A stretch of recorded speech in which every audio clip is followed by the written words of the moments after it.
વ્યવહાર વહીવટ આ તે કાંઈ કરતો હરિગુરુ સંતોનો સંગ થાય. હરિગુરુ સંતોનો સંગ થાય એટલે શું કરે કે તું આત્મા છો, તું શરીર નથી, તું શરીર છો જ નહીં. એવી વાત એને એના હૃદયમાં આપે. ડૉક્ટર પાસે જાય તો ડૉક્ટર આપણે શું નક્કી કરાવે કે શરીર તું છો, અને સંતો અને ગુરુ પાસે જાય તો હું નક્કી કરાવે એને કે તું આત્મા છો. શરીર તારે રહેવાનું ઘર છે, તારું કલ્યાણ કઈ રીતે છે એ તરફ આવે.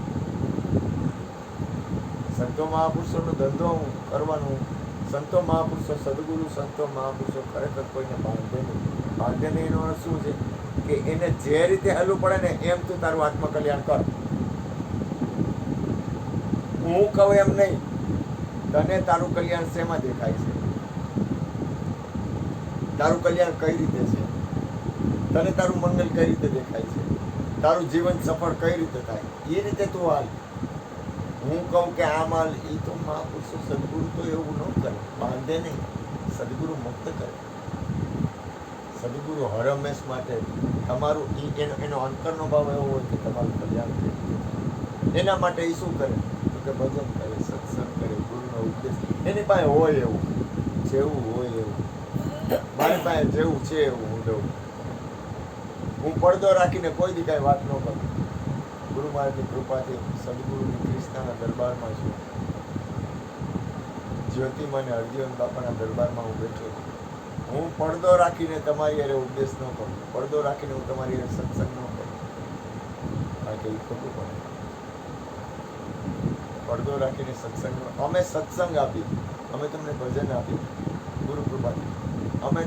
અમે પરમાત્માને પ્રાર્થના કરી, અમે મહાપુરુષોને પ્રાર્થના કરી કે તમામનું કલ્યાણ. એથી વિશેષ તો હું થાય. છતાંય હલાય એટલું હાલી, છતાંય જેટલું હલાય એટલું. કાંઈક એવું હોય તો ઊભા રહી જાય કે ભાઈ ચિંતા ન કરતો, ગુરુ મહારાજની કૃપા છે ને અમે ઊભા રહે. કાંઈ ઉપાધિ ન કરતો.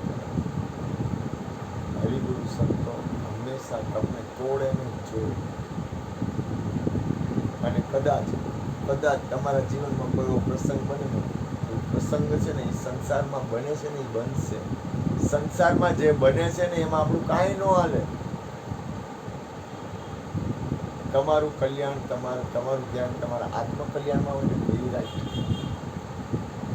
બાકી જે બનશે એ બનશે, એ હાલ્યા જ કરવાનું. એવું નથી આપણાથી કોઈના દોષ ન જોવાય, કહેવાય જાય ભાઈ કે ભાઈ તમારે આમ ન કરાય, આમ કરાય, એનો વિવેક હોય થઈ જાય ભાઈ. પણ છતાંય હું પ્રાર્થના કરું, સત્સંગ ન છોડ. તમને ખોટ તો નહીં આવે. આજે કંચનબેન ને મંજુબેન નહીં આવ્યા, મેં કીધું ભલે બીજું તો કાંઈ ન કહું, પણ તમારું કંચનબેન વધુ અનુભવી છે. મંજુબેન થોડાક એટલા બધા અનુભવી ખરા. કંચનબેન તમારું અહીં શરીર છૂટી જાય તો ફાયદો થાય, ગેરફાયદો થાય. બધું ઉંમર થઈ, તમે આવ્યા સેવા કરવા. હું તો બને ત્યાં સુધી તકલીફ નહીં આપું, કોઈને આપવા માંગતો નથી. પણ કદાચ તમે અહીં સેવા કરતા હો શરીર છૂટી ગયું અહીંયા, સાચું બોલજો, ફાયદો થાય ગેરફાયદો થાય. તમારા જીવનના અનુભવો કહો તો કે લાલા ફાયદો જ થાય.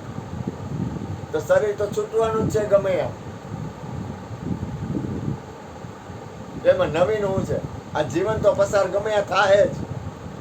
મનુષ્ય જીવનના શ્વાસા ગમે આ ખર્ચાવાના છે.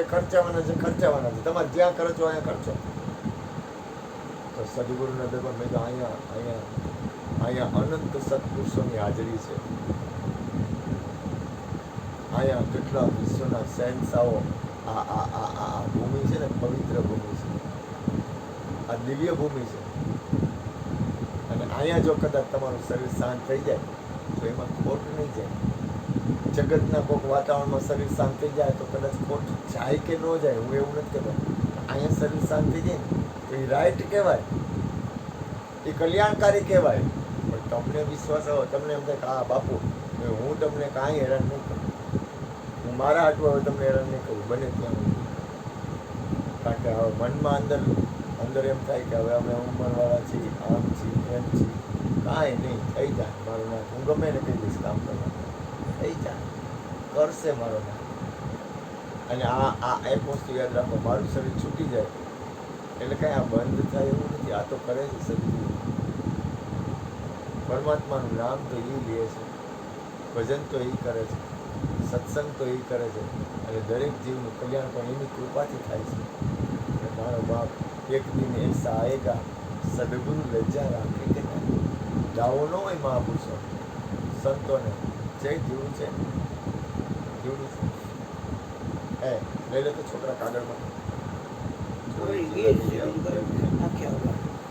બહુ બધી પેટ કરું ગરમી છે ને અંદરથી નીકળે છે. અંદરથી ક્યાં નીકળે ક્યાંથી નીકળી આવે છે? ક્યાંથી?